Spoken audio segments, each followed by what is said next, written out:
ஆதியாகமம் 19ஆம் அதிகாரம். அந்த இரண்டு தூதரும் சாயங்காலத்திலே சோதோமுக்கு வந்தார்கள். லோத்து சோதோமின் வாசலிலே உட்கார்ந்திருந்தான். அவர்களைக் கண்டு லோத்து எழுந்து எதிர்கொண்டு தலை மட்டும் குனிந்து, ஆண்டவன்மார்களே, அடியனுடைய வீட்டு முகமாய் நீங்கள் திரும்பி உங்கள் கால்களை கழுவி ராத்தங்கி காலையில் எழுந்து பிரயாணப்பட்டு போகலாம் என்றான். அதற்கு அவர்கள், அப்படியல்ல, வீதியிலே ராத்தங்குவோம் என்றார்கள். அவன் அவர்களை மிகவும் வருந்தி கேட்டுக்கொண்டான். அப்பொழுது அவன் இடத்திற்கு திரும்பி அவன் வீட்டிலே பிரவேசித்தார்கள். அவன் புளிப்பில்லா அப்பங்களை சுட்டு அவர்களுக்கு விருந்து பண்ணினான். அவர்கள் புசித்தார்கள். அவர்கள் படுக்கும் முன்னே சோதோம் பட்டணத்து மனிதராகிய வாலிபர் முதல் கிழவர் மட்டுமுள்ள ஜனங்கள் அனைவரும் நானா திசைகளிலும் இருந்து வந்து வீட்டை சூழ்ந்து கொண்டு லோத்தை கூப்பிட்டு, இந்த ராத்திரி உன்னிடத்தில் வந்த மனுஷர் எங்கே? நாங்கள் அவர்களை அறியும்படிக்கு அவர்களை எங்களிடத்தில் வெளியே கொண்டு வா என்றார்கள். அப்பொழுது லோத்து வாசலுக்கு வெளியே வந்து தனக்கு பின்னாலே கதவை பூட்டி அவர்களிடத்தில் போய், சகோதரரே, இந்த அக்கிரமம் செய்ய வேண்டாம். இதோ புருஷரை அறியாத 2 குமாரத்திகள் எனக்கு உண்டு. அவர்களை உங்களிடத்திற்கு வெளியே கொண்டு வருகிறேன். அவர்களுக்கு உங்கள் இஷ்டப்படி செய்யுங்கள். இந்த புருஷர் என் கூரையின் நிழலிலே வந்தபடியால் இவர்களுக்கு மாத்திரம் ஒன்றும் செய்ய வேண்டாம் என்றான். அதற்கு அவர்கள், அப்பாலே போ, பரதேசியாய் வந்த இவனா நியாயம் பேசுகிறது? இப்பொழுது அவர்களுக்கு செய்வதை பார்க்கிலும் உனக்கு அதிக பொல்லாப்பு செய்வோம் என்று சொல்லி லோத்து என்பவனை மிகவும் நெருக்கி கதவை உடைக்க கிட்டினார்கள். அப்பொழுது அந்த புருஷர்கள் தங்கள் கைகளை வெளியே நீட்டி லோத்தை தங்கள் அண்டைக்கு வீட்டுக்குள் இழுத்து கொண்டு கதவை பூட்டி தெரு வாசலில் இருந்த சிறியோரும் பெரியோரும் ஆகிய மனிதருக்கு குருட்டாட்டம் பிடிக்க பண்ணினார்கள்.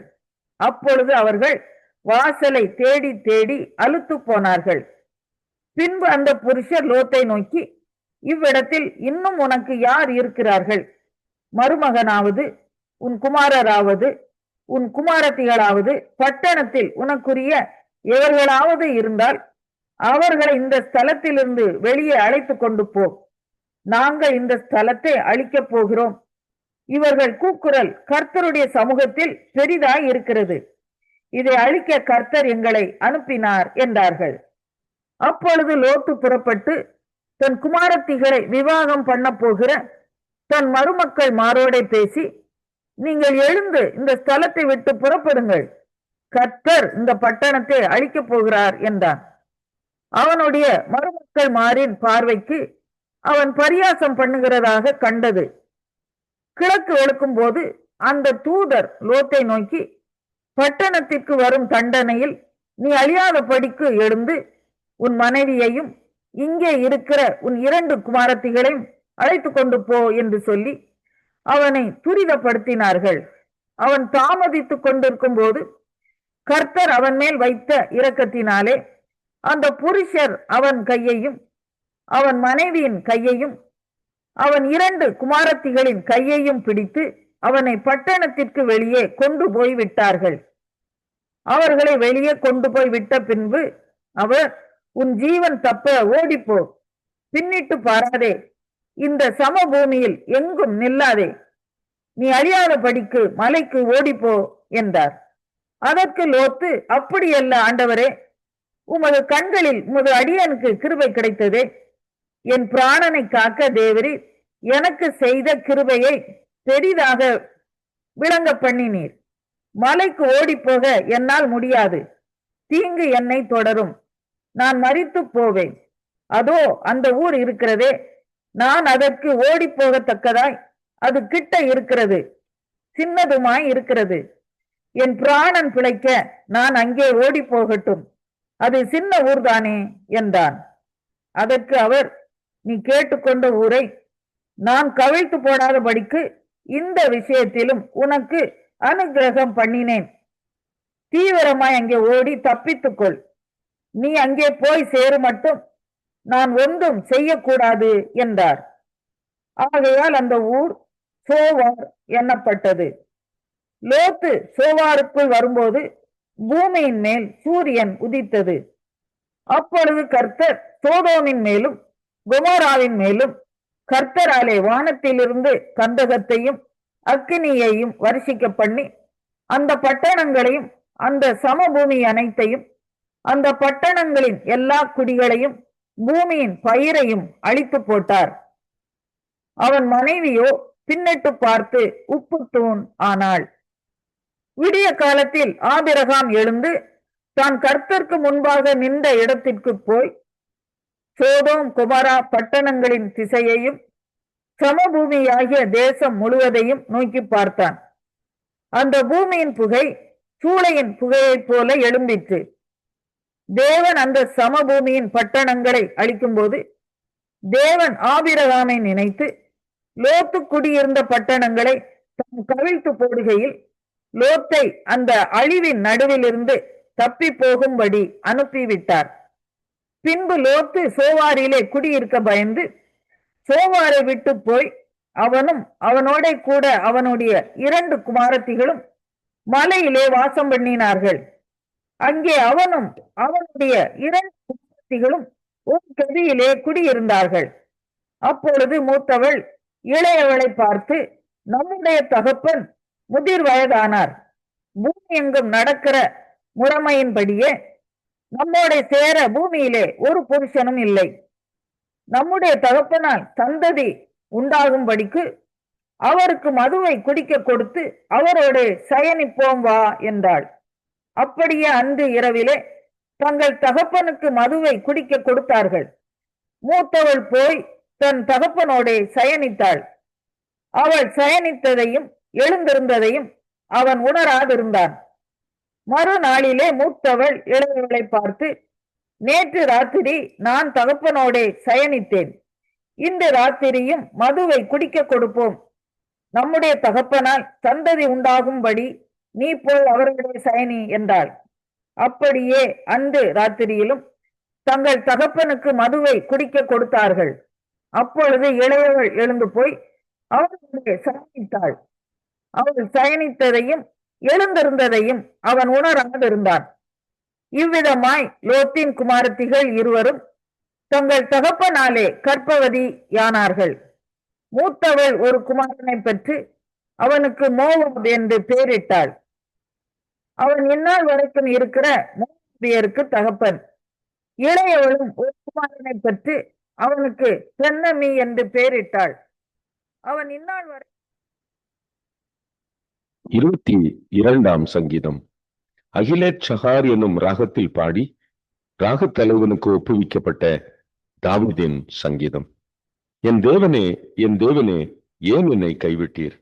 எனக்கு உதவி செய்யாமலும் நான் கதறி சொல்லும் வார்த்தைகளை கேளாமலும் ஏன் தூரமாயிருக்கிறீர்? என் தேவனே, நான் பகலிலே கூப்பிடுகிறேன், உத்தரவு கொடீர். இரவிலே கூப்பிடுகிறேன், எனக்கு அமைதல் இல்லை. இஸ்ரவேலின் துதிகளுக்குள் வாசமாய் இருக்கிற தேவரீரே பரிசுத்தர். எங்கள் பிதாக்கள் உம்மிடத்தில் நம்பிக்கை வைத்தார்கள், நம்பின அவர்களை நீர் விடுவித்தீர். உம்மை நோக்கி கூப்பிட்டு தப்பினார்கள், உம்மை நம்பி வெட்கப்பட்டு போகாதிருந்தார்கள். நானோ ஒரு புழு, மனுஷன் அல்ல, மனுஷரால் நொந்திக்கப்பட்டும் ஜனங்களால் அவமதிக்கப்பட்டும் இருக்கிறேன். என்னை பகைக்கிறவர்கள் எல்லாரும் என்னை பரியாசம் பண்ணி உதட்டை பிதுக்கி தலையை துலுக்கி, கர்த்தர் மேல் நம்பிக்கையாய் இருந்தானே, அவர் இவனை விடுவிக்கட்டும், இவன் மேல் பிரியமாய் இருக்கிறாரே, இப்பொழுது இவனை மீட்டு விடட்டும் என்கிறார்கள். நீரே என் கற்பத்திலிருந்து எடுத்தவர், என் தாயின் முளைப்பாலை நான் உண்கையில் என்னை உம்முடைய பேரில் நம்பிக்கையாய் இருக்க பண்ணினீர். கற்பத்திலிருந்து வெளிப்பட்ட போதே உமது சார்பில் விழுந்தேன். நான் என் தாயின் வயிற்றில் இருந்தது முதல் நீர் என் தேவனாயிருக்கிறீர். என்னை விட்டு தூரமாகாதேயும். ஆபத்து கிட்டி இருக்கிறது, சகாயம் இல்லை. அநேகம் காளைகள் என்னை சூழ்ந்திருக்கிறது. பாசான் தேசத்து பலத்த எருதுகள் என்னை வளைந்து கொண்டது. பீறி கெர்ச்சிக்கிற சிங்கத்தை போல் என் மேல் தங்கள் வாயை திறக்கிறார்கள். தண்ணீரை போல ஊற்றுண்டேன், என் எலும்புகளெல்லாம் கட்டுவிட்டது. என் இருதயம் மெழுகு போலாகி என் குடல்களின் நடுவிலே உருகிற்று. என் பெலன் ஓட்டை போல் காய்ந்தது, என் நாவு மேல்வாயோடு ஒட்டி கொண்டது. என்னை மரண தூளிலே போடுகிறீர். நாய்கள் என்னை சூழ்ந்திருக்கிறது, பொல்லாதவர்களின் கூட்டம் என்னை வளைந்து கொண்டது. என் கைகளையும் என் கால்களையும் உருவ குத்தினார்கள். என் எலும்புகளை எல்லாம் நான் எண்ணலாம். அவர்கள் என்னை நோக்கி பார்த்து கொண்டிருக்கிறார்கள். என் வஸ்திரங்களை தங்களுக்குள்ளே பங்கிட்டு என் உடையின் பேரில் சீட்டு போடுகிறார்கள். ஆனாலும் கர்த்தாவே, நீர் எனக்கு தூரமாக அதையும் என் பெலனே, எனக்கு சகாயம் பண்ண தீவிரித்துக் கொள்ளும். என் ஆத்மாவை பட்டயத்திற்கும் எனக்கு அருமையானதை நாய்களின் துஷ்டத்தனத்திற்கும் தப்புவியும். என்னை சிங்கத்தின் வாயிலிருந்து ரட்சியும். நான் காண்டாமிருகத்தின் கொம்புகளில் இருக்கும்போது எனக்கு செவி கொடுத்தருளினீர். உம்முடைய நாமத்தை என் சகோதரருக்கு அறிவித்து சபை நடுவில் உம்மை துதிப்பேன். கர்த்தருக்கு பயப்படுகிறவர்களே, அவரை துதியுங்கள். யாக்கோபின் சந்ததியாரே, நீங்கள் எல்லாரும் அவரை கனம் பண்ணுங்கள். இஸ்ரவேலின் வம்சத்தாரே, நீங்கள் எல்லாரும் அவர் பேரில் பயபக்தியாயிருங்கள். உபத்திரவப்பட்டவனுடைய உபத்திரவத்தை அவர் அற்பமாய் எண்ணாமலும் அருவருக்காமலும் தம்முடைய முகத்தை அவனுக்கு மறைக்காமலும் இருந்து தம்மை நோக்கி அவன் கூப்பிடுகையில் அவனை கேட்டொருளினார். மகா சபையிலே நான் உம்மை துதிப்பேன். அவருக்கு பயப்படுகிறவர்களுக்கு முன்பாக என் பொருத்தனைகளை செலுத்துவேன். சாந்த குணமுள்ளவர்கள் புசித்து திருப்தி அடைவார்கள். கர்த்தரை தேடுகிறவர்கள் அவரை துதிப்பார்கள். உங்கள் இருதயம் என்றென்றைக்கும் வாழும். பூமியின் எல்லைகள் எல்லாம் நினைவு கூர்ந்து கர்த்தரிடத்தில் திரும்பும். ஜாதிகளுடைய சந்ததிகள் எல்லாம் உமது சமூகத்தில் தொழுது கொள்ளும். ராஜ்யம் கர்த்தருடையது, அவர் ஜாதிகளை ஆளுகிறவர். பூமியின் செல்வவான்கள் யாவரும் புசித்து பணிந்து கொள்வார்கள். புழுதியில் இறங்குகிறவர்கள் யாவரும் அவருக்கு முன்பாக வணங்குவார்கள். ஒருவரும் தன் ஆத்துமா அழியாதபடி அதை காக்கக்கூடாதே. ஒரு சந்ததி அவரை சேவிக்கும். தலைமுறை தலைமுறையாக அது ஆண்டவருடைய சந்ததி எனப்படும். அவர்கள் வந்து அவரே இவைகளை செய்தார் என்று பிறக்கப் போகிற ஜனங்களுக்கு அவருடைய நீதியை அறிவிப்பார்கள்.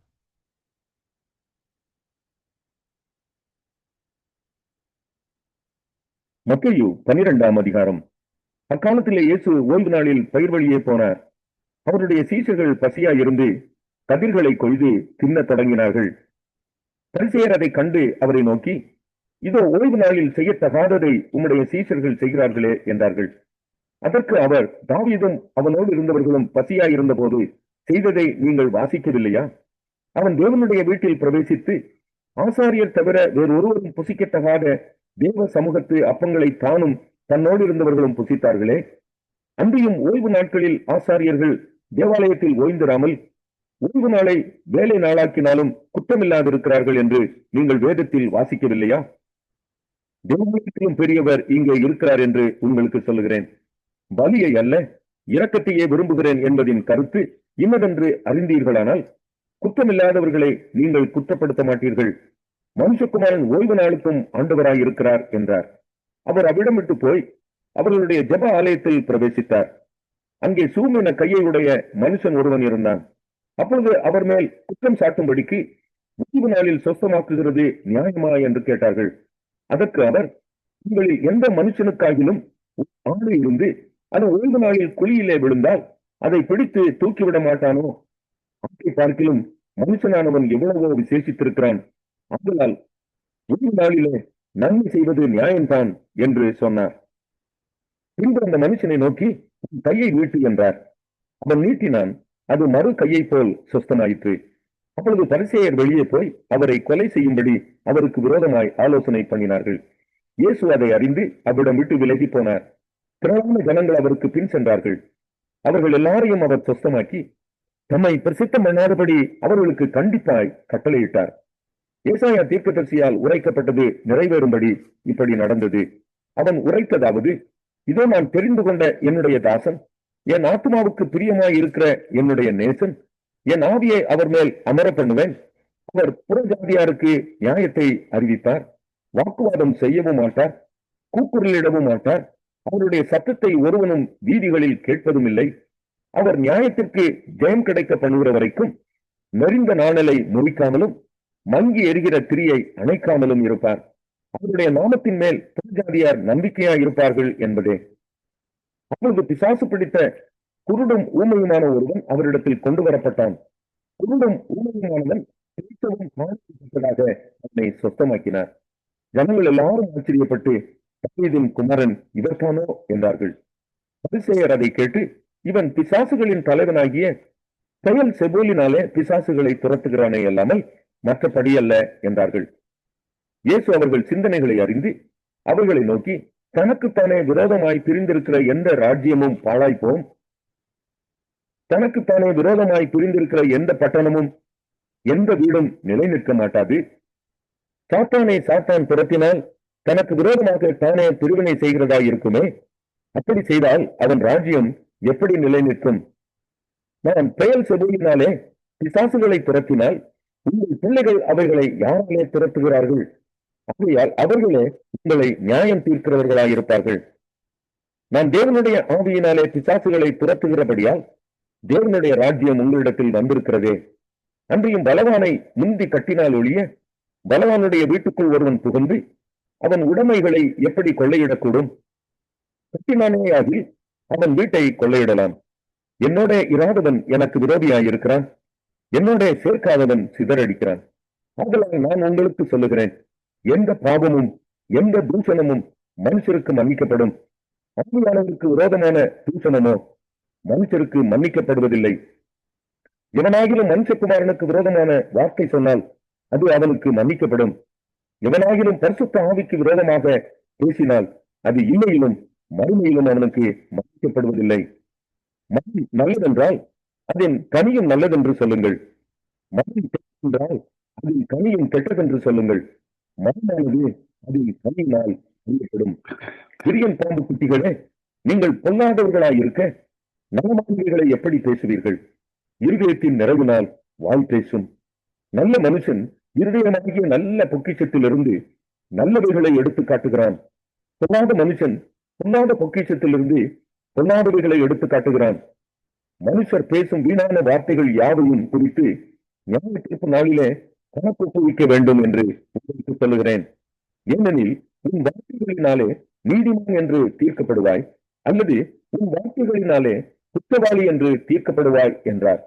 அப்பொழுது வேத பாரகரிலும் பரிசேயரிலும் சிலர் அவரை நோக்கி, போதகரே, உம்மால் ஒரு அடையாளத்தை காண விரும்புகிறோம் என்றார்கள். அவர்களுக்கு அவர் பிரதியுத்தரமாக, இந்த பொல்லாத விபசார சந்ததியார் அடையாளத்தை தேடுகிறார்கள், ஆனாலும் யோனா தீர்க்கதரிசியின் அடையாளமே அன்றி வேறு அடையாளம் இவர்களுக்கு கொடுக்கப்படுவதில்லை. யோனா இரவும் பகலும் 3 நாள் ஒரு பெரிய மீனின் வயிற்றில் இருந்தது போல மனுஷகுமாரனும் இரவும் பகலும் 3 நாள் பூமியின் இருதயத்தில் இருப்பார். யோனாவின் பிரசங்கத்தை கேட்டு நினைவு பட்டணத்தார் மனம் திரும்பினார்கள். இதோ யோனாவிலும் பெரியவர் இங்கே இருக்கிறார். ஆதலால் நியாய தீர்ப்பு நாளிலே நினிவே பட்டணத்தார் இந்த சந்ததியாரோட எழுந்து நின்று இவர்கள் மேல் குற்றம் சுமத்துவார்கள். தென் தேசத்து ராஜஸ்திரி பூமியின் எல்லைகளிலிருந்து சாலமோனுடைய ஞானத்தை கேட்க வந்தாள். இதோ சாலமோனிலும் பெரியவர் இங்கே இருக்கிறார். ஆதலால் நியாய தீர்ப்பு நாளிலே அந்த ராஜஸ்திரி இந்த சந்ததியாரோடு எழுந்து நின்று இவர்கள் மேல் குற்றம் சுமத்துவாள். அசுத்த ஆவி ஒரு மனுஷனை விட்டு புறப்படும் போது வறண்ட இடங்களில் அலைந்து இளைப்பாறுதல் தேடியும் கண்டடையாமல், நான் விட்டு வந்த என் வீட்டுக்கு திரும்பி போவேன் என்று சொல்லி அங்கே வந்து அந்த வீடு வெறுமையாகவும் பெருக்கி ஜோடிக்கப்பட்டதாகவும் இருக்க கண்டு திரும்பி போய் தன்னிலும் பொல்லாத வேறு 7 ஆவிகளை தன்னோட கூட்டிக் கொண்டு வந்து உட்புகுந்து அங்கே குடியிருக்கும். அப்போது அந்த மனுஷனுடைய முன்னிலைமையிலும் அவன் பின்னிலைமை அதிக கேடுள்ளதாயிருக்கும். அப்படியே இந்த பொல்லாத சந்ததியாருக்கும் சம்பவிக்கும் என்றார். இப்படி அவர் ஜனங்களோட பேசுகையில் அவருடைய தாயாரும் சகோதரரும் அவரிடத்தில் பேச வேண்டும் என்று வெளியே நின்றார்கள். அப்பொழுது ஒருவன் அவரை நோக்கி, உம்முடைய தாயாரும் உம்முடைய சகோதரரும் பேச வேண்டும் என்று வெளியே நிற்கிறார்கள் என்றான். நம்மிடத்தில் இப்படி சொன்னவனுக்கு அவர் பிரதியுத்தரமாக, என் தாயார் யார், என் சகோதரர் யார் என்று சொல்லி தம்முடைய கையை தமது சீஷர்களுக்கு நேரே நீட்டி, இதோ என் தாயும் என் சகோதரரும் இவர்களே, பரலோகத்தில் இருக்கிற என் பிதாவின் சித்தத்தின்படி செய்கிறவன் எவனோ அவனே எனக்கு சகோதரனும் சகோதரி